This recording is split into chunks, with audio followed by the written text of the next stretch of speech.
ಓಂ ಗುರುರ್ಬ್ರಹ್ಮ ಗುರುರ್ವಿಷ್ಣು ಗುರುರ್ದೇವೋ ಮಹೇಶ್ವರಃ ಗುರುರೇವ ಪರಂ ಬ್ರಹ್ಮ ತಸ್ಮೈ ಶ್ರೀ ಗುರವೇ ನಮಃ. ಓಂ ನಮಃ ಶ್ರೀ ಯತಿರಾಜಾಯ ವಿವೇಕಾನಂದ ಸೂರಯೇ ಸಚ್ಚಿತ್ ಸುಖ ಸ್ವರೂಪಾಯ ಸ್ವಾಮಿನೇ ತಾಪಹಾರಿಣಿ. ಪ್ರೀತಿಯ ಬಂಧುಗಳೇ, ಶ್ರೀರಾಮಕೃಷ್ಣ, ಶ್ರೀಮಾತೆ ಶಾರದಾದೇವಿ ಮತ್ತು ಸ್ವಾಮಿ ವಿವೇಕಾನಂದರಿಗೆ ಭಕ್ತಿಯಿಂದ ಪ್ರಣಾಮಗಳು. ಸ್ವಾಮಿ ವಿವೇಕಾನಂದರನ್ನು ಎಲ್ಲಕ್ಕಿಂತ ಅಧಿಕವಾಗಿ ದೈವತ್ವವನ್ನು ಮೊಳಗಿದ ಪ್ರವಾದಿ, ಪ್ರೊಫೆಟ್ ಆಫ್ ಡಿವಿನಿಟಿ ಅಂತ ಜಗತ್ತು ಗುರುತಿಸುತ್ತೆ. ಅವರ ವ್ಯಕ್ತಿತ್ವದ ನಖಶಿಖಾಂತ ನಾವು ನೋಡುವುದು ಆ ದೈವತ್ವದ ಪ್ರಕಾಶವನ್ನು. ಆ ದೈವತ್ವ ಎಷ್ಟೊಂದು ರೂಪಗಳಲ್ಲಿ, ಎಷ್ಟೊಂದು ಬಗೆಗಳಲ್ಲಿ ವ್ಯಕ್ತವಾಗಬಹುದು. ಅದನ್ನು ನಾವು ಸ್ವಾಮೀಜಿಯವರ ಜೀವನದಲ್ಲಿ ನೋಡುತ್ತೇವೆ. 1897 ಫೆಬ್ರವರಿ ತಿಂಗಳು 6ನೇ ತಾರೀಕು, 1897 ಫೆಬ್ರವರಿ 6ನೆಯ ತಾರೀಕು ಅಂದು ಇಡೀ ಮದ್ರಾಸ್ ನಗರ ತುದಿಗಾಲಿನಲ್ಲಿ ನಿಂತು ಓರ್ವ ಮಹಾಪುರುಷನನ್ನು ಬರಮಾಡಿಕೊಳ್ಳಲಿಕ್ಕೆ ಕಾಯ್ತಾ ಇದೆ. ಎಲ್ಲಿ ನೋಡಿದರಲ್ಲಿ ತಳಿರು, ತೋರಣ, ಕಮಾನುಗಳನ್ನು ಹಾಕಲಾಗಿದೆ. ದೊಡ್ಡದಾಗಿ ಸ್ವಾಮಿ ವಿವೇಕಾನಂದರಿಗೆ ಜಯವಾಗಲಿ, ಪರಮಹಂಸರ ಶಿಷ್ಯ ವಿವೇಕಾನಂದರಿಗೆ ಜಯವಾಗಲಿ ಅಂತ ಎಲ್ಲ ಬ್ಯಾನರ್ ಎಲ್ಲ ಹಾಕಿದ್ದಾರೆ. ಯಾರು ಇಬ್ಬರು ಭೇಟಿಯಾದರೂ ಸ್ವಾಮಿ ವಿವೇಕಾನಂದರ ಕುರಿತಾಗಿಯೇ ಮಾತುಕತೆ. ಕೊನೆಗೆ ಸ್ವಾಮೀಜಿಯವರನ್ನು ಹೊತ್ತುಕೊಂಡಂತಹ ಟ್ರೈನು ಮದ್ರಾಸಿನಲ್ಲಿ ಎಗ್ಮೋರ್ ರೈಲು ನಿಲ್ದಾಣವನ್ನು ತಲುಪಿದಾಗ ಅಲ್ಲಿ 10,000ಕ್ಕಿಂತ ಹೆಚ್ಚು ಜನ ಸ್ವಾಮೀಜಿಯವರನ್ನು ಬರಮಾಡಿಕೊಳ್ಳಲಿಕ್ಕೆ ಸೇರಿದ್ದರು. ನಮ್ಮ ಭಾರತ ಹಿಂದೆಂದೂ ಯಾವ ವ್ಯಕ್ತಿಗೂ ಈ ಬಗೆಯ ಅದ್ಧೂರಿಯ ಸ್ವಾಗತವನ್ನು ನೀಡಿರಲಿಲ್ಲ. ಒಬ್ಬ ರಾಜಕಾರಣಿಗೂ ಈ ಬಗೆಯ ಗೌರವ ಸಿಗಲಿಲ್ಲ. ಒಬ್ಬ ರಾಜ ಮಹಾರಾಜನಿಗೆ ಸಿಗಲಿಲ್ಲ, ಒಬ್ಬ ಪಂಡಿತನಿಗೆ ಸಿಗಲಿಲ್ಲ, ಒಬ್ಬ ಅಧಿಕಾರಿಗೆ ಸಿಗಲಿಲ್ಲ. ಒಬ್ಬ ಬರಿಗಾಲಿನ ಸನ್ಯಾಸಿಗೆ ಇಡೀ ರಾಷ್ಟ್ರ ಅದ್ಭುತವಾದ ಸ್ವಾಗತವನ್ನು ನೀಡಿತು. ಅದಕ್ಕೆ ಕಾರಣ ಏನು? ಅಂದು ಸಾಯಂಕಾಲ ಮದ್ರಾಸ್ ನಗರದ ಸಮುದ್ರ ದಡದಲ್ಲಿ ಇರುವಂತಹ ಎಲ್ಲ ಬೆಸ್ತ ಮನೆಗಳಲ್ಲಿ, ಬೆಸ್ತರ ಕುಟುಂಬಗಳಲ್ಲಿ ಮನೆ ಹೊರಗೆ ಅವರು ದೀಪಗಳನ್ನು, ಪಣತಿಗಳನ್ನು ಹಚ್ಚಿ ಸ್ವಾಮಿ ವಿವೇಕಾನಂದರಿಗೆ ಸ್ವಾಗತವನ್ನು ಕೋರಿದರು. ಅಂದು ಸಾಯಂಕಾಲ ಮದ್ರಾಸಿನಲ್ಲಿ ವಿಕ್ಟೋರಿಯಾ ಭವನದಲ್ಲಿ ಸ್ವಾಮೀಜಿಯವರ ಭಾಷಣ ಇತ್ತು. ಆ ವಿಕ್ಟೋರಿಯಾ ಭವನದ ಒಳಗಡೆ ಎಷ್ಟು ಜನ ಸೇರಿದ್ದಾರೋ ಅದಕ್ಕಿಂತ ಹೆಚ್ಚು ಜನ, ಅದಕ್ಕಿಂತ 10-12 ಪಟ್ಟು ಹೆಚ್ಚು ಜನ ಸಭಾಂಗಣದ ಹೊರಗಡೆ ಸೇರಿದ್ದಾರೆ. ಅವರೆಲ್ಲರೂ ಸ್ವಾಮೀಜಿಯವರ ಮಾತುಗಳನ್ನು ನಾವು ಕೇಳಬೇಕು ಅಂತ ಕೂಗ್ತಾ ಇದ್ದಾರೆ. ಆಗ ಸ್ವಾಮೀಜಿ ವೇದಿಕೆಯನ್ನು ಬಿಟ್ಟು ಹೊರಗೆ ಬರ್ತಾರೆ. ಅಲ್ಲಿ ಹೊರಗೆ ಸ್ವಾಮೀಜಿಯವರಿಗೆ ಮಾತನಾಡಲಿಕ್ಕೆ ಯಾವುದೇ ಒಂದು ವ್ಯವಸ್ಥೆ ಅಂತ ಇರಲಿಲ್ಲ. ಅಲ್ಲಿ ಒಂದು ಎತ್ತಿನ ಬಂಡಿ ಇರುತ್ತೆ. ಆ ಎತ್ತಿನ ಬಂಡಿಯ ಮೇಲೆ ಸ್ವಾಮೀಜಿಯವರು ನಿಂತುಕೊಂಡು, ಹೇಗೆ ಕುರುಕ್ಷೇತ್ರ ಯುದ್ಧ ಭೂಮಿಯಲ್ಲಿ ರಥದ ಮೇಲೆ ನಿಂತುಕೊಂಡು ನಮ್ಮ ಶ್ರೀ ಕೃಷ್ಣ ಸ್ವಾಮಿ ಭಗವದ್ಗೀತೆಯನ್ನು ಬೋಧನೆ ಮಾಡಿದ್ನೋ, ಹಾಗೆ ಸ್ವಾಮೀಜಿಯವರು ಆ ಎತ್ತಿನ ಗಾಡಿಯ ಮೇಲೆ ನಿಂತುಕೊಂಡು ಆಧುನಿಕ ಪಾರ್ಥಸಾರಥಿಯಂತೆ ಇಡೀ ರಾಷ್ಟ್ರವನ್ನು ಉದ್ದೇಶಿಸಿ ಸಂದೇಶವನ್ನು ಮೊಳಗುತ್ತಾರೆ. ಅಂದಿನಿಂದ ಆರಂಭವಾದ ಸ್ವಾಮೀಜಿಯವರ ಉಪನ್ಯಾಸ ಮಾಲಿಕೆಗಳು ಕೊಲಂಬೋದಿಂದ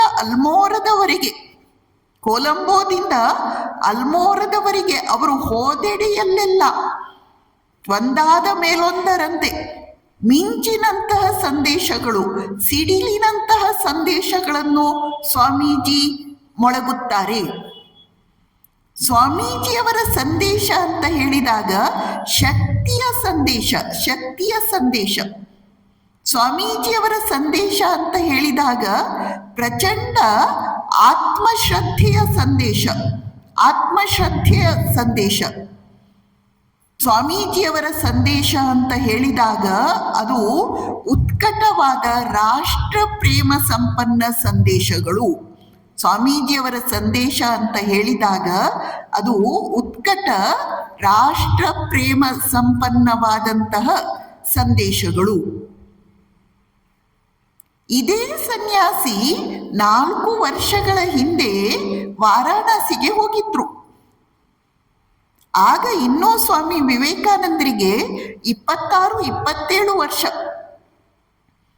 ಸ್ವಾಮಿ ವಿವೇಕಾನಂದರ ಉದಾರ ದೃಷ್ಟಿಯ ಭಾವನೆಗಳನ್ನು, ಕ್ರಾಂತಿಕಾರಿ ಭಾವನೆಗಳನ್ನು, ಸಂಪ್ರದಾಯ ವಿರುದ್ಧವಾದ ಭಾವನೆಗಳನ್ನು ವಾರಾಣಸಿಯ ಪಂಡಿತರು ಜನ ಇಷ್ಟಪಡಲಿಲ್ಲ. ಅವರು ಸ್ವಾಮೀಜಿಯವರ ವಿರುದ್ಧ ಮಾತನಾಡಿದ್ರು.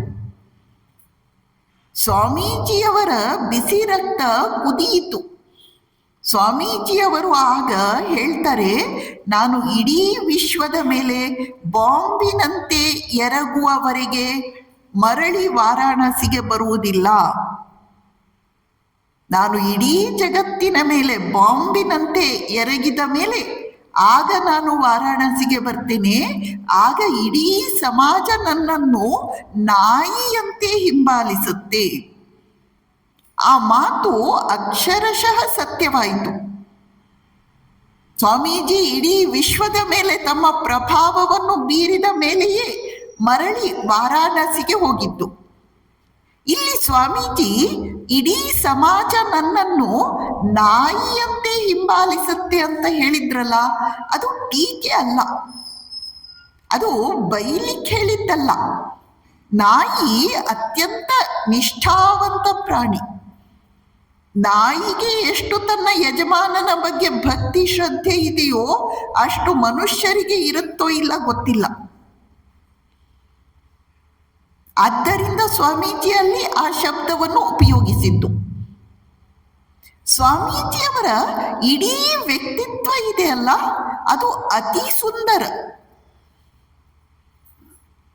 ಅವರ ಇಡೀ ರೂಪ ಅತ್ಯಂತ ಸುಂದರವಾದದ್ದು. ಮಾಟವಾಗಿ ಕಡೆಯಲ್ಪಟ್ಟಂತಹ ಶರೀರ ಆಕೃತಿ. ಅವರ ಗಲ್ಲಗಳು ಅಥವಾ ದವಡೆಗಳು ಅತ್ಯಂತ ದೃಢವಾಗಿದ್ವಂತೆ. ಅವು ಅವರ ದೃಢ ನಿರ್ಧಾರವನ್ನು ಸೂಚಿಸುತ್ತವೆ. ಅವರ ಎದೆ ವಿಶಾಲವಾಗಿತ್ತು. ಅದು ಬುದ್ಧನ ಒಂದು ವಿಶೇಷ ಗುಣ ಅವರಲ್ಲಿ ಇದೆ ಎಂಬುದನ್ನು ಸೂಚಿಸುತ್ತೆ. ಇನ್ನು ಅವರ ಮುಖ ಅತ್ಯಂತ ಮುಗ್ಧವಾದದ್ದು, ಮಗುವಿನ ಸರಳತೆಯಿಂದ ಕೂಡಿದ ಮುಖ. ಅದು ಶ್ರೀರಾಮಕೃಷ್ಣರ ಪಾವಿತ್ರ್ಯವನ್ನು ನೆನಪಿಸಿಕೊಡುವಂತಹ ಮುಖ. ಸ್ವಾಮೀಜಿಯವರ ಇಡೀ ಶರೀರ ಅತ್ಯಂತ ಸುಂದರವಾದದ್ದು. ಆದರೆ ಅವರ ಕಣ್ಣುಗಳನ್ನು ನೋಡಿದಾಗ ಆ ಶರೀರ ಕೂಡ ಮರೆತು ಹೋಗ್ತಾ ಇತ್ತು. ಅವರ ಕಣ್ಣುಗಳು ಅಷ್ಟು ಸುಂದರ ಅಂತೆ.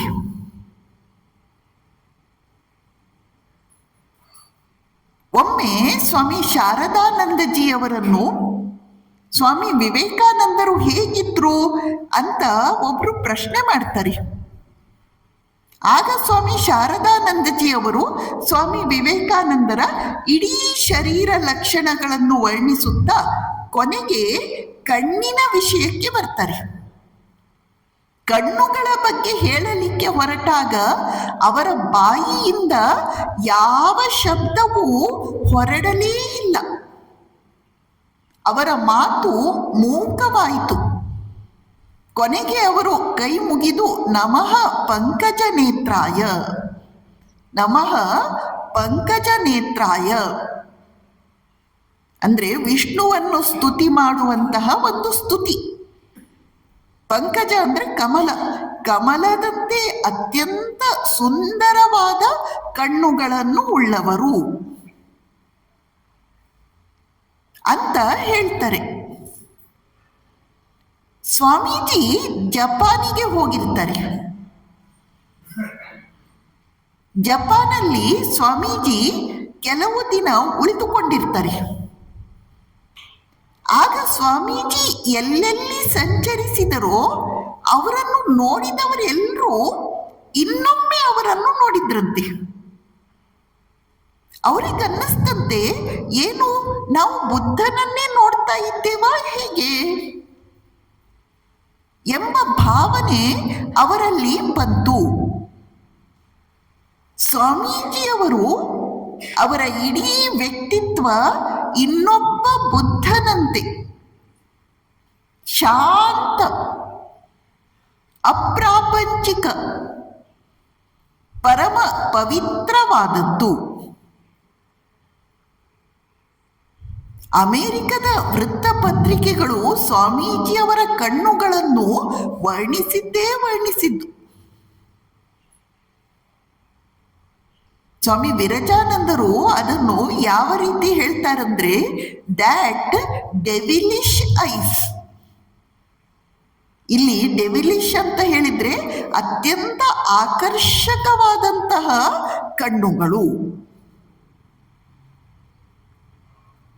ಅಮೆರಿಕೆಯಲ್ಲಿ ಓರ್ವ ಭಕ್ತೆ, ಅವಳ ಹೆಸರು ಮೇರಿ ಫಂಕೆ. ಅವಳು ಸ್ವಾಮೀಜಿಯವರನ್ನು ವರ್ಣನೆ ಮಾಡ್ತಾ ಹೇಳುತ್ತಾಳೆ, ಸ್ವಾಮೀಜಿಯವರ ವ್ಯಕ್ತಿತ್ವದಲ್ಲಿ ಅದೇನೋ ಒಂದು ಅದ್ಭುತವಾದ ಸೌಂದರ್ಯ ಇತ್ತು.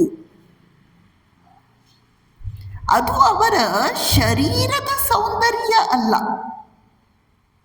ಅದು ಅವರ ಶರೀರ ಸೌಂದರ್ಯವೇ ಆಗಿದ್ರೂ ಕೂಡ ಅದು ಅವರ ಶರೀರದ ಸೌಂದರ್ಯ ಅಲ್ಲ, ಅವರ ಅಲೌಕಿಕವಾದ ಆತ್ಮನ ಸೌಂದರ್ಯ. ಅದು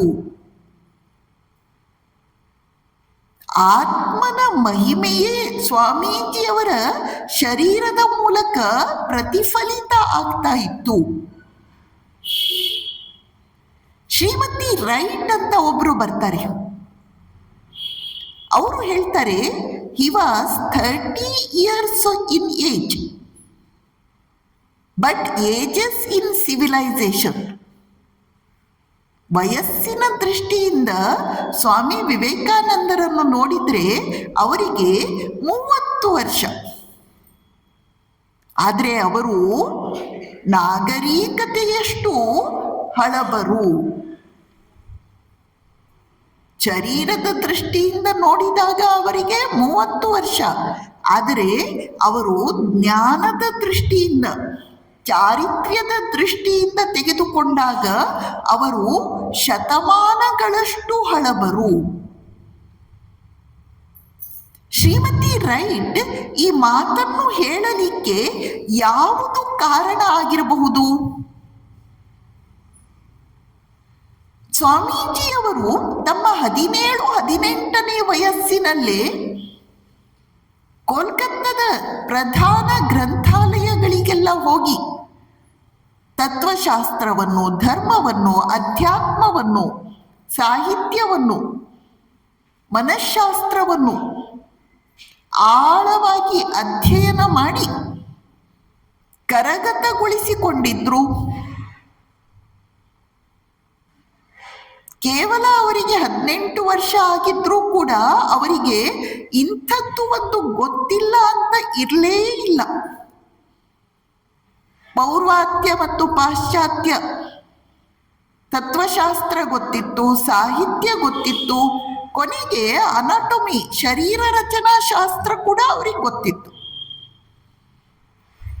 ಎಲ್ಲವನ್ನೂ ಅವರು ಕೂಲಂಕಷವಾಗಿ ಅಧ್ಯಯನ ಮಾಡಿ ಕರಗತಗೊಳಿಸಿಕೊಂಡಿದ್ರು. ಇನ್ನು ಎಲ್ಲಕ್ಕಿಂತ ಹೆಚ್ಚಾಗಿ ಸಿದ್ಧಗುರು ಶ್ರೀರಾಮಕೃಷ್ಣರ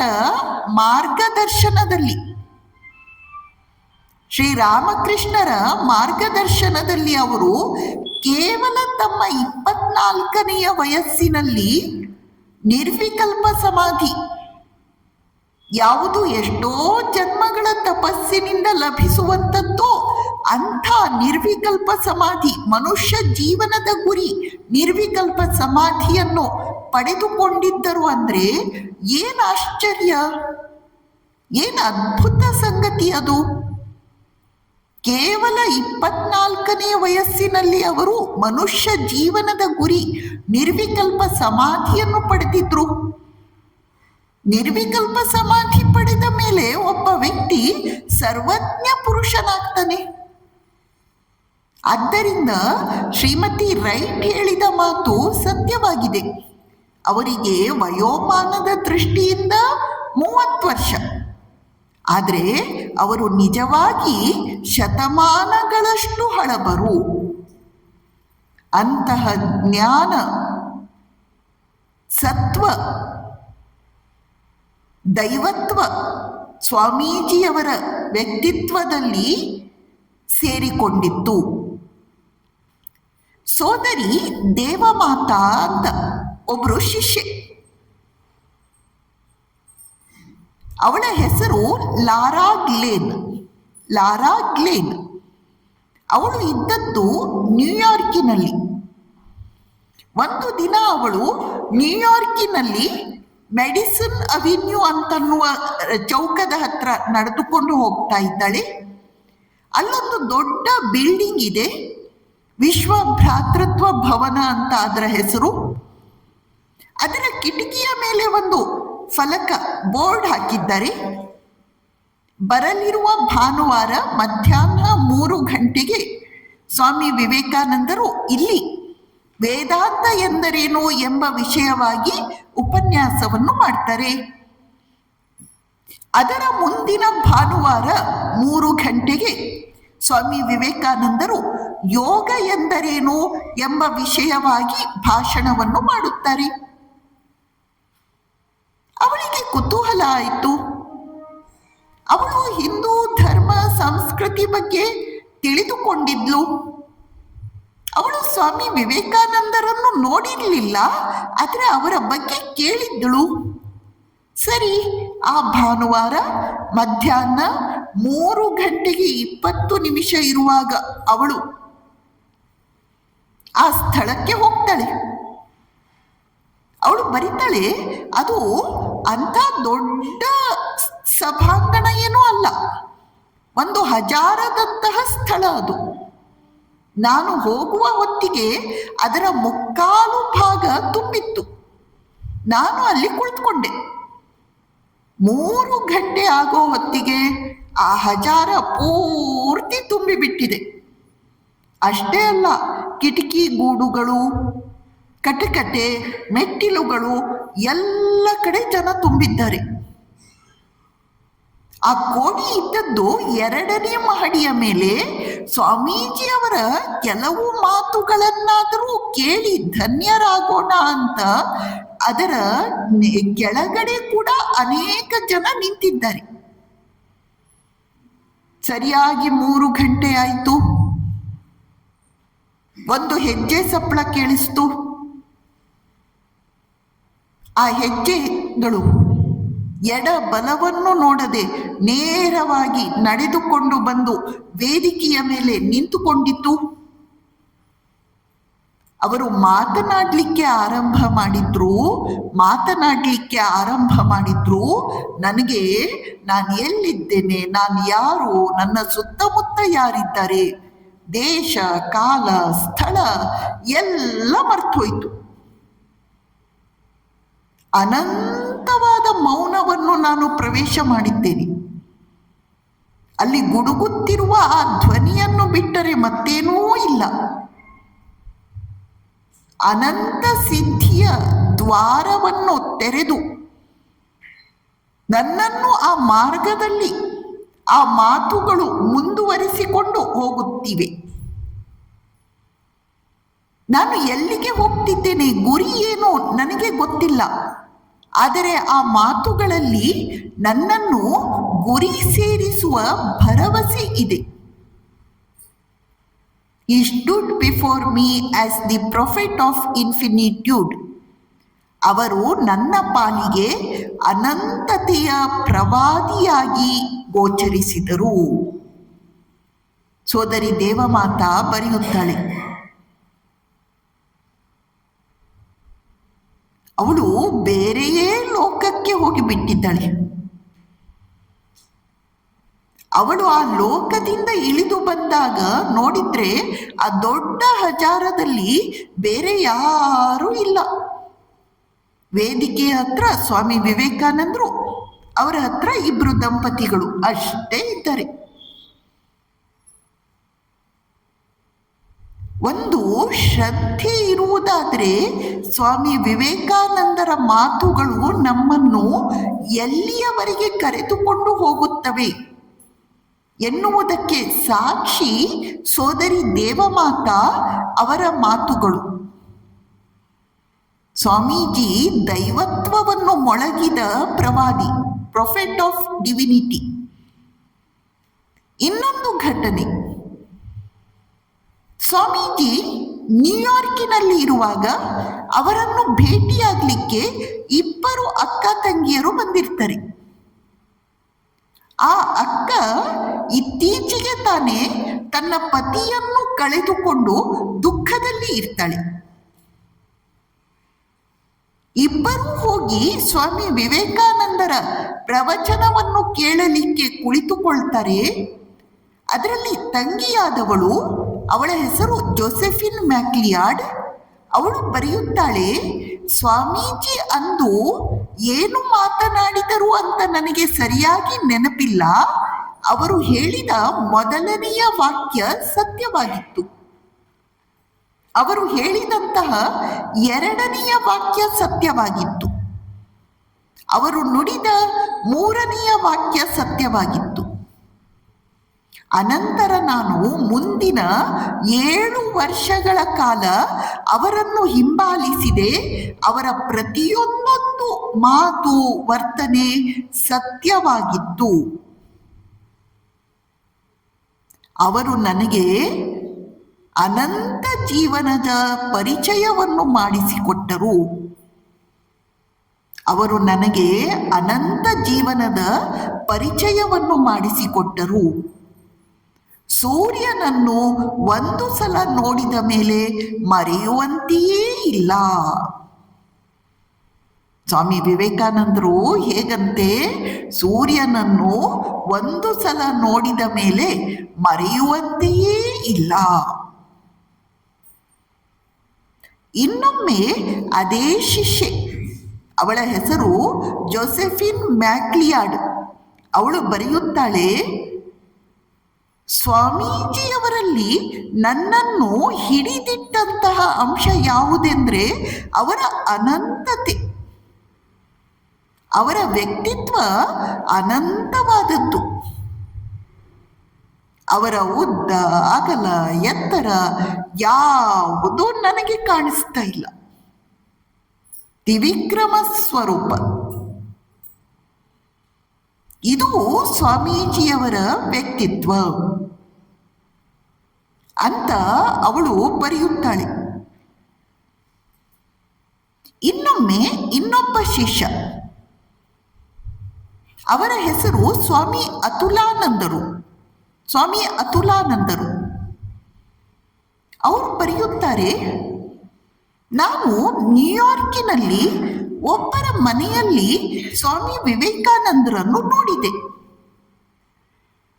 ಆಗ ಸ್ವಾಮಿ ವಿವೇಕಾನಂದರು ನೆಲದ ಮೇಲೆ ಕುಳಿತುಕೊಂಡು ಅವರದೇ ವಯಸ್ಸಿನ ಹಲವು ವ್ಯಕ್ತಿಗಳ ಜೊತೆಯಲ್ಲಿ ಹಾಸ್ಯ, ಪರಿಹಾಸ್ಯ, ತಮಾಷೆಯನ್ನು ಮಾಡ್ತಾ ಇದ್ರು.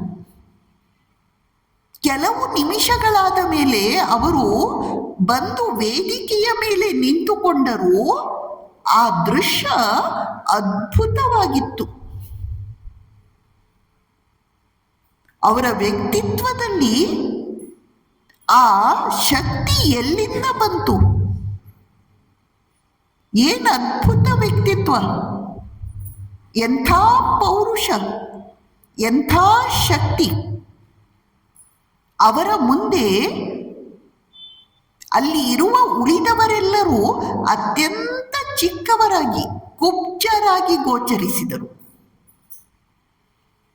ನನಗೆ ಜನ ಬುದ್ಧನ ಬಗ್ಗೆ ಹೇಳಿದಂತಹ ಒಂದು ಮಾತು ನೆನಪಾಯಿತು. ಏನದು? ಮನುಷ್ಯರ ನಡುವೆ ಇವನೊಬ್ಬ ಪುರುಷ ಸಿಂಹನೇ ಸರಿ. ಮನುಷ್ಯರ ನಡುವೆ ಇವನೊಬ್ಬ ಪುರುಷ ಸಿಂಹನೇ ಸರಿ. ಇದು ಸ್ವಾಮಿ ವಿವೇಕಾನಂದರು. ಇದು ಸ್ವಾಮಿ ವಿವೇಕಾನಂದರು. ಸ್ವಾಮಿ ವಿವೇಕಾನಂದರ ವ್ಯಕ್ತಿತ್ವ ಹೇಗಿತ್ತು? ನಾವು ಒಂದು ಭಜನೆಯಲ್ಲಿ ಹೇಳ್ತೇವೆ, ಬಳಲಿದರಿಗೆ ವಿಶ್ರಾಂತಿ, ಬಳಲಿದರಿಗೆ ವಿಶ್ರಾಂತಿ. ಯಾರು ಯಾರು ಜೀವನದಲ್ಲಿ ನೊಂದು ಬೆಂದು ಬಳಲಿ ಬಂದಿದ್ದಾರೋ ಅವರೆಲ್ಲರಿಗೂ ಸ್ವಾಮಿ ವಿವೇಕಾನಂದರು ರೆಸ್ಟ್ ಕೊಡ್ತಾ ಇದ್ರು, ವಿಶ್ರಾಂತಿಯನ್ನು ಕೊಡ್ತಾ ಇದ್ರು. ಅದಕ್ಕೆ ಒಂದು ಘಟನೆ, ಎಲ್ಲಾ ವೀಲರ್ ವಿಲ್ಕಾಕ್ಸ್, ಎಲ್ಲಾ ವೀಲರ್ ವಿಲ್ಕಾಕ್ಸ್ ಅಂತ ಒಬ್ಳು ಪತ್ರಕರ್ತೆ. ಅವಳು ಕವಯಿತ್ರಿ ಕೂಡ ಹೌದು. ಅವಳ ಪತಿ ದೊಡ್ಡ ಬಿಸ್ನೆಸ್ ಮ್ಯಾನ್, ಉದ್ಯಮಿ. ಅವಳು ನ್ಯೂಯಾರ್ಕ್ ಟೈಮ್ಸ್ ಎಂಬ ಪತ್ರಿಕೆಗೆ ಬರೆಯುತ್ತಾಳೆ, ನಾನು 7 ವರ್ಷಗಳ ಹಿಂದೆ ಭಾರತದ ಒಬ್ಬ ತತ್ವಜ್ಞಾನಿಯ ಪ್ರವಚನವನ್ನು ಕೇಳಲಿಕ್ಕೆ ಹೋಗಿದ್ದೆ. ಅಂದರೆ ಸ್ವಾಮಿ ವಿವೇಕಾನಂದರ ಪ್ರವಚನವನ್ನು ಕೇಳಲಿಕ್ಕೆ ಹೋಗಿದ್ದೆ. ನಾನು ಅವರ ಮಾತುಗಳನ್ನು ಕೇಳ್ತಾ ಕೇಳ್ತಾ ಇನ್ನೂ 10 ನಿಮಿಷ ಆಗಿಲ್ಲ, ನನ್ನ ಮನಸ್ಸನ್ನು ಎಂಥ ಒಂದು ಉನ್ನತ ಅಭೂತಪೂರ್ವ ಸ್ತರಕ್ಕೆ ಏರಿಸಲ್ಪಟ್ಟ ಅನುಭವ ಆಯಿತು. ಅಂದರೆ ನಾನು ಇಡೀ ಉಪನ್ಯಾಸವನ್ನು ಮೂಕ ವಿಸ್ಮಿತಳಾಗಿ ಉಸಿರಾಡುವುದನ್ನೂ ಮರೆತು ಕೇಳಿಸಿಕೊಂಡೆ. ಸ್ವಾಮೀಜಿ ಏನಾದರೂ ಉಪನ್ಯಾಸ ಮಾಡ್ತಾ ಇದ್ದಾರಂದ್ರೆ ಜನ ಉಸಿರಾಡುವುದನ್ನೂ ಮರೆತು ಅದನ್ನು ಕೇಳಿಸಿಕೊಳ್ಳುವಷ್ಟು ಪವರ್ಫುಲ್. ಸ್ವಾಮೀಜಿ ಇನ್ನೊಂದು ಕಡೆ ಹೇಳಿದ್ದಾರೆ, ನಾನು ಕೇವಲ ಮಾತನಾಡುವುದಿಲ್ಲ, ನಾನು ಅವರಿಗೆ ಏನನ್ನೋ ಕೊಡ್ತೀನಿ. ಸ್ವಾಮೀಜಿ ಕೇವಲ ಮಾತನಾಡುವುದಲ್ಲ, ಅವರು ಏನನ್ನೋ ಕೊಡ್ತಾರೆ. ಏನನ್ನೋ ಅಂದ್ರೆ ಏನು? ಆಧ್ಯಾತ್ಮಿಕ ಶಕ್ತಿಯನ್ನು, ಆಧ್ಯಾತ್ಮಿಕ ಸತ್ವವನ್ನು ಅವರು ಧಾರೆ ಎರೆಯುತ್ತಾರೆ. ಮತ್ತು ಸ್ವಾಮೀಜಿ ಹೇಳ್ತಾರೆ, ಯಾರು ನನ್ನ ಉಪನ್ಯಾಸವನ್ನು ಕೇಳ್ತಾರಲ್ಲ ಅವರಿಗೂ ಗೊತ್ತಿದೆ ಅವರು ಏನನ್ನೋ ಪಡ್ಕೊಳ್ತಾ ಇದ್ದಾರೆ. ಏನನ್ನೋ ಅಂದ್ರೆ ಏನು? ಆಧ್ಯಾತ್ಮಿಕ ಶಕ್ತಿಯನ್ನು, ಆಧ್ಯಾತ್ಮಿಕ ಸತ್ವವನ್ನು ಪಡೆದುಕೊಳ್ಳುತ್ತಿದ್ದಾರೆ. ಆ ಪತ್ರಕರ್ತೆ ವಿಲ್ಕಾಕ್ಸ್ ಮುಂದುವರಿಸ್ತಾಳೆ, ಸ್ವಾಮೀಜಿಯವರ ಉಪನ್ಯಾಸವನ್ನು ಮುಗಿಸಿ ನಾನು ಮತ್ತು ನನ್ನ ಪತಿ ಮರಳಿ ಬರುವಾಗ ಅನ್ಕೊಳ್ತಾ ಇದ್ವಿ, ಹೊಸದ ಜೀವನದ ಏರುಪೇರುಗಳನ್ನು ಅನ್ಕೊಳ್ತಾ ಇದ್ವಿ. ನಾವು ಜೀವನದ ಏರುಪೇರುಗಳನ್ನು ಎದುರಿಸುವ ಹೊಸ ಶಕ್ತಿಯಿಂದ, ಹೊಸ ಭರವಸೆ ಉತ್ಸಾಹದಿಂದ ಈಗ ತುಂಬಿದ್ದೇವೆ. ಅವಳ ಪತಿ ಹೇಳ್ತಾ ಇದ್ದಂತೆ, ನಾನು ಹುಡುಕ್ತಾ ಇದ್ದಂತಹ ಧರ್ಮ ಇದು, ನಾನು ಹುಡುಕ್ತಾ ಇದ್ದಂತಹ ದೇವರು ಇದೆ, ನಾನು ಹುಡುಕ್ತಾ ಇದ್ದಂತಹ ತತ್ವಶಾಸ್ತ್ರ ಇದೇ ಆಗಿದೆ. ಅವಳು ಬರೀತಾಳೆ, ಅಂದಿನಿಂದ ನಾವು ಪ್ರತಿ ಸಲ ಆ ತತ್ವಬೋಧಕ ಅಂದ್ರೆ ಸ್ವಾಮಿ ವಿವೇಕಾನಂದರು ಎಲ್ಲೆಲ್ಲಿ ಉಪನ್ಯಾಸವನ್ನು ಮಾಡ್ತಾರೋ ಅಲ್ಲೆಲ್ಲ ನಾವು ಭಾರತದ ಅನರ್ಘ್ಯ ರತ್ನಗಳನ್ನು ಆಯ್ದುಕೊಳ್ಳಲಿಕ್ಕೆ ಅಂತ, ಶಕ್ತಿ ಉತ್ಸಾಹದ ನಿಧಿಯನ್ನು ಪಡೆದುಕೊಳ್ಳಲಿಕ್ಕೆ ಅಂತ ಹೋಗ್ತಾ ಇದ್ವಿ. ಅವೆಲ್ಲ ಅಮೆರಿಕದಲ್ಲಿ ಕಡು ಚಳಿಗಾಲದ ದಿನಗಳು. ಅದರ ಜೊತೆಗೆ ಎಕನಾಮಿಕ್ ಡಿಪ್ರೆಷನ್ ಬೇರೆ ಇತ್ತಂತೆ. ಆವಾಗ ಆರ್ಥಿಕ ಮುಗ್ಗಟ್ಟು ಭಯಂಕರವಾಗಿತ್ತು. ಅವಳು ಬರೀತಾಳೆ, ನನ್ನ ಪತಿ ನಿದ್ರೆ ಇಲ್ಲದೆ ಕಳವಳ ಚಿಂತೆಗಳಿಂದ ಎಷ್ಟೋ ರಾತ್ರಿಗಳನ್ನು ಕಳೆದು ಈಗ ಸ್ವಾಮಿ ವಿವೇಕಾನಂದರ ಉಪನ್ಯಾಸವನ್ನು ಕೇಳಲಿಕ್ಕೆ ಹೋಗ್ತಾ ಇದ್ದ. ಉಪನ್ಯಾಸ ಕೇಳಿ ಬರುವಾಗ ಅವನು ಹೇಳ್ತಾ ಇದ್ದ, ಎಲ್ಲ ಸರಿಯಾಗಿದೆ, ಈಗ ನನಗೆ ನಿಶ್ಚಿಂತೆ ಆಯಿತು, ಬಳಲಿದರಿಗೆ ವಿಶ್ರಾಂತಿ, ಬಳಲಿದರಿಗೆ ವಿಶ್ರಾಂತಿ, ಎಲ್ಲ ಸರಿ ಹೋಯ್ತು, ಈಗ ನನಗೆ ನಿಶ್ಚಿಂತೆಯಾಗಿದೆ. ಸ್ವಾಮಿ ವಿವೇಕಾನಂದರು ತಮ್ಮ ಮಾತುಗಳಿಂದ ಏನು ಮಾಡ್ತಾ ಇದ್ರು ಅಂದ್ರೆ, ನಮ್ಮ ಈ 4 ದಿನದ ಜೀವನ ಎಷ್ಟು ಅಲ್ಪವಾದದ್ದು, ಅದರ ಆಚೆ ಅನಂತ ಜೀವನ ಇದೆ. ನಮ್ಮ ಈ 4 ದಿನಗಳ ಜೀವನ ಎಷ್ಟು ಅಲ್ಪವಾದದ್ದು, ಅದರ ಆಚೆ ಅನಂತ ಜೀವನ ಇದೆ, ಅದನ್ನು ಹಿಡಿದುಕೊಳ್ಳಿ. ಆ ಪಾಠವನ್ನು ಅವರು ಕಲಿಸಿಕೊಡ್ತಾ ಇದ್ರು. ಅವಳು ಶ್ರೀಮತಿ ವಿಲ್ಕಾಕ್ಸ್ ಬರೆಯುತ್ತಾಳೆ, ಈ ದುಃಖಮಯವಾದ ಜೀವನದಲ್ಲಿ ಯಾವುದಾದರೊಂದು ಧರ್ಮ ನಮಗೆ ಭಗವಂತನಲ್ಲಿ ಭರವಸೆಯನ್ನು ಕಲಿಸಿಕೊಡೋದಾದ್ರೆ, ಸಹ ಮಾನವರೆಲ್ಲರ ಬಗ್ಗೆ ಪ್ರೇಮವನ್ನು, ಸಹಾನುಭೂತಿಯನ್ನು ಕಲಿಸಿಕೊಡೋದಾದ್ರೆ, ಜೊತೆಯಲ್ಲಿ ಪರಲೋಕದ ಬಗ್ಗೆ ಒಂದು ಭರವಸೆಯನ್ನು ನೀಡೋದಾದ್ರೆ, ಅದು ಅತ್ಯುತ್ತಮ ಧರ್ಮ. ಸ್ವಾಮಿ ವಿವೇಕಾನಂದರು ಹೇಳಿಕೊಟ್ಟ ಧರ್ಮ ಆ ಬಗೆಯದಾಗಿತ್ತು. ಅವಳು ಎಷ್ಟು ಚೆನ್ನಾಗಿ ಹೇಳಿದ್ದಾಳೆ. ಸ್ವಾಮೀಜಿಯವರು ದೈವತ್ವವನ್ನು ಮೊಳಗಿದ ಪ್ರವಾದಿ. ಇನ್ನೊಂದು ಘಟನೆ, ಸ್ವಾಮೀಜಿ ಮದ್ರಾಸಿನಲ್ಲಿ ಇದ್ದಾಗ ಅವರನ್ನು ಭೇಟಿಯಾಗಲಿಕ್ಕೆ ಒಬ್ಬ ಯುವಕ ಬಂದಿರ್ತಾನೆ. ಅವನ ಹೆಸರು ಸಿಂಗಾರವೇಲು ಮೂದಲಿಯಾರ್. ಸಿಂಗಾರವೇಲು ಮೂದಲಿಯಾರ್. ಅವನು ಭೌತಶಾಸ್ತ್ರದ ಪ್ರಾಧ್ಯಾಪಕ, ಫಿಸಿಕ್ಸ್ ಲೆಕ್ಚರರ್. ಅವನಿಗೆ ದೇವರಲ್ಲಿ ನಂಬಿಕೆ ಇಲ್ಲ. ಅವನು ತನ್ನಂತಹ ಸ್ವಭಾವದ್ದೇ ಆದಂತಹ ಕೆಲವು ಯುವಕರನ್ನು ಸೇರಿಸಿ ದೇವರ ವಿರುದ್ಧ ಮಾತನಾಡ್ತಾ ರಸ್ತೆಯಿಂದ ರಸ್ತೆಗೆ ಹೋಗ್ತಾ ಇದ್ದ. ಅಂತಹ ಈ ಯುವಕ ಮೂದಲಿಯಾರ್ ಇವತ್ತು ಸ್ವಾಮಿ ವಿವೇಕಾನಂದರನ್ನು ಭೇಟಿಯಾಗಲಿಕ್ಕೆ ಬಂದಿದ್ದಾನೆ. ಅದೊಂದು ದೊಡ್ಡ ಕೋಣೆ. ಕೋಣೆಯ ಮೂಲೆಯಲ್ಲಿ ಒಂದು ಕುರ್ಚಿಯ ಮೇಲೆ ಸ್ವಾಮೀಜಿ ಕುಳಿತುಕೊಂಡಿದ್ದಾರೆ. ಸ್ವಾಮೀಜಿ ಅವತ್ತು ಒಂದು ದಿವ್ಯ ಭಾವದಲ್ಲಿ ಇರ್ತಾರೆ. ಆ ಭಾವದಲ್ಲಿ ಇದ್ದಾಗ ಅವರ ನಖ ಶಿಖಾಂತ ಒಂದು ಜ್ಯೋತಿ ಬೆಳಗ್ತಾ ಇರುತ್ತೆ. ಪಾದದಿಂದ ಶಿರದವರೆಗೆ ಒಂದು ದಿವ್ಯವಾದ ಬೆಳಕು ತುಂಬಿಕೊಂಡಿರುತ್ತೆ. ಸಿಂಗಾರವೇಲು ಮೂದಲಿಯಾರ್ ಅವನು ತನ್ನ ಅನೇಕ ಮಿತ್ರರನ್ನೂ ಕರೆದುಕೊಂಡು ಬಂದಿದ್ದಾನೆ. ಸ್ವಾಮೀಜಿ ಭಾವ ಸಮಾಧಿಯ ಸ್ಥಿತಿಯಲ್ಲಿ ಇದ್ದಾರೆ. ಇವನು ತನಗೇ ಗೊತ್ತಿಲ್ಲದೆ ತನ್ನ ಜೀವನದಲ್ಲಿ ಮೊದಲ ಬಾರಿ, ಯಾಕೆ ಅಂತ ಗೊತ್ತಿಲ್ಲ, ಸ್ವಾಮಿ ವಿವೇಕಾನಂದರ ಪಾದಗಳನ್ನು ಮುಟ್ಟಿ ನಮಸ್ಕಾರ ಮಾಡಿದ.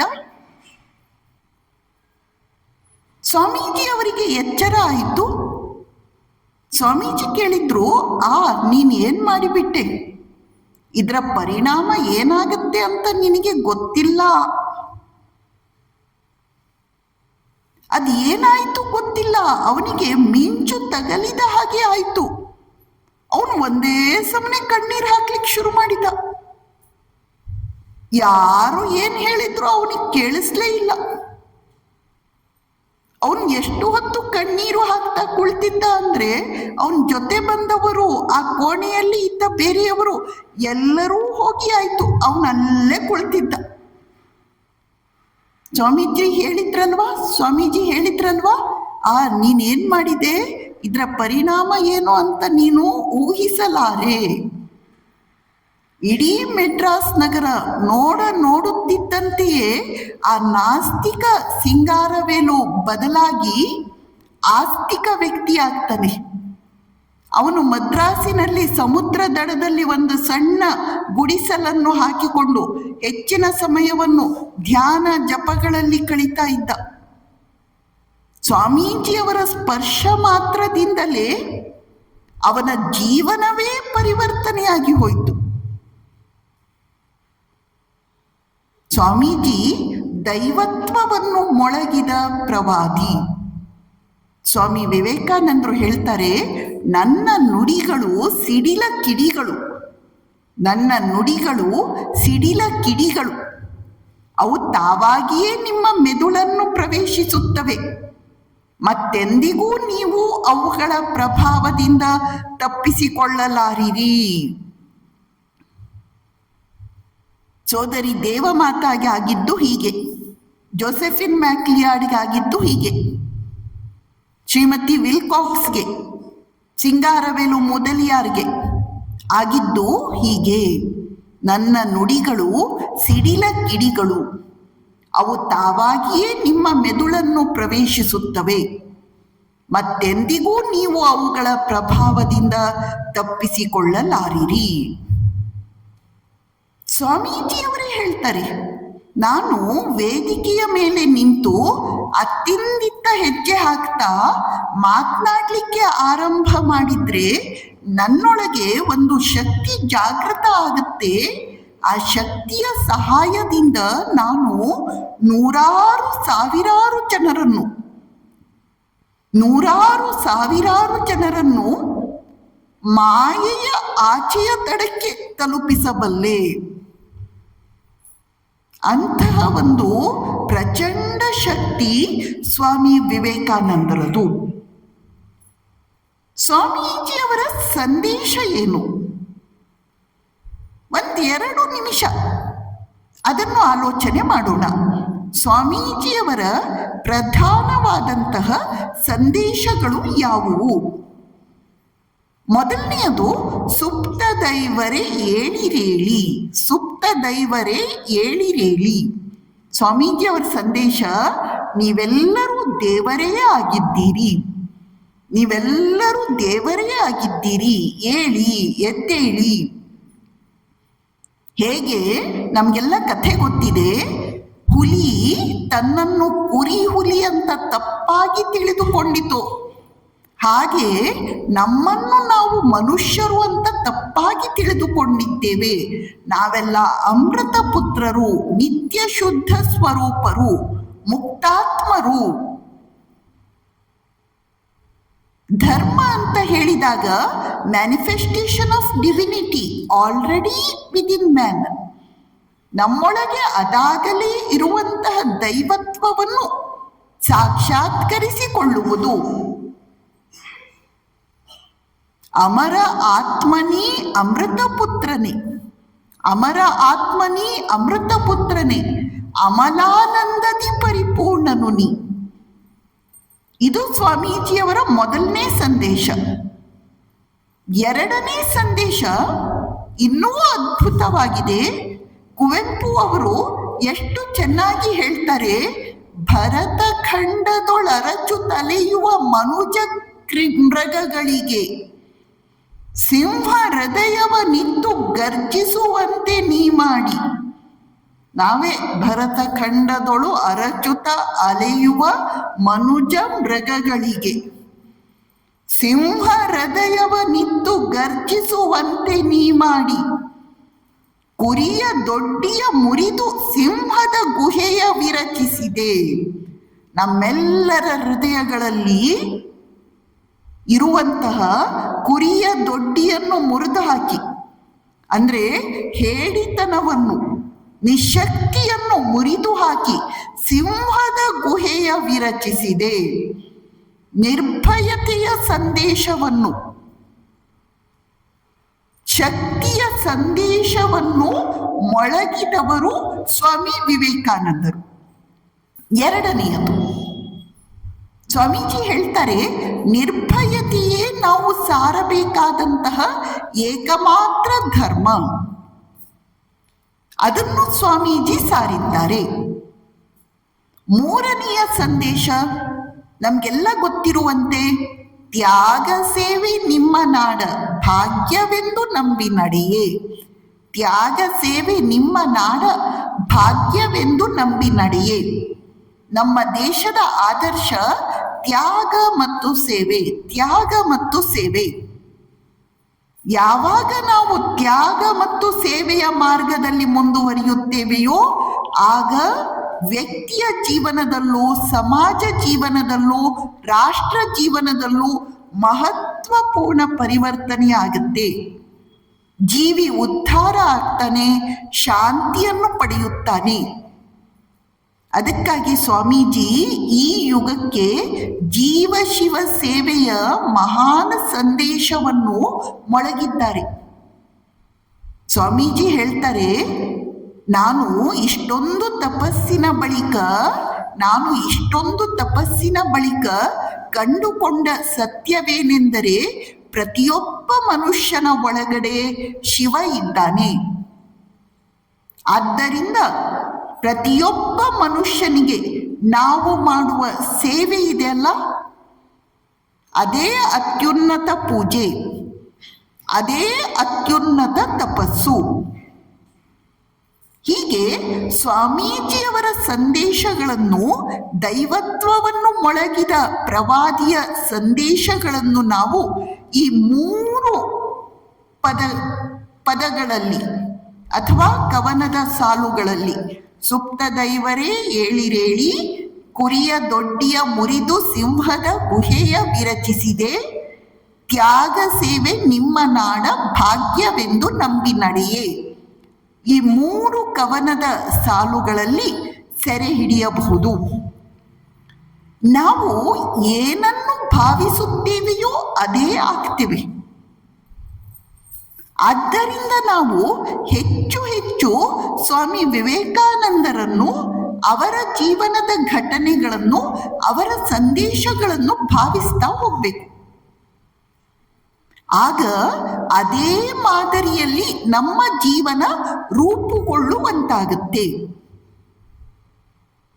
ಈ ಒಂದು ಪವಿತ್ರ ಸಂಕಲ್ಪವನ್ನು ನಾವು ಸ್ವಾಮಿ ವಿವೇಕಾನಂದರ ಜನ್ಮದಿನದಂದು ಮಾಡೋಣ.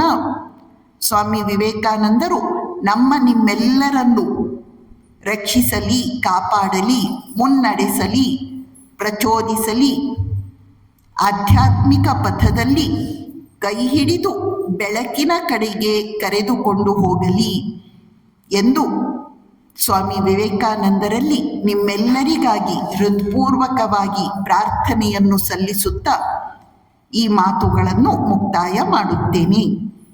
ಓಂ ಶಾಂತಿ ಶಾಂತಿ ಶಾಂತಿ. ಹರಿ ಓಂ ತತ್ಸತ್. ಶ್ರೀರಾಮಕೃಷ್ಣಾರ್ಪಣಮಸ್ತು.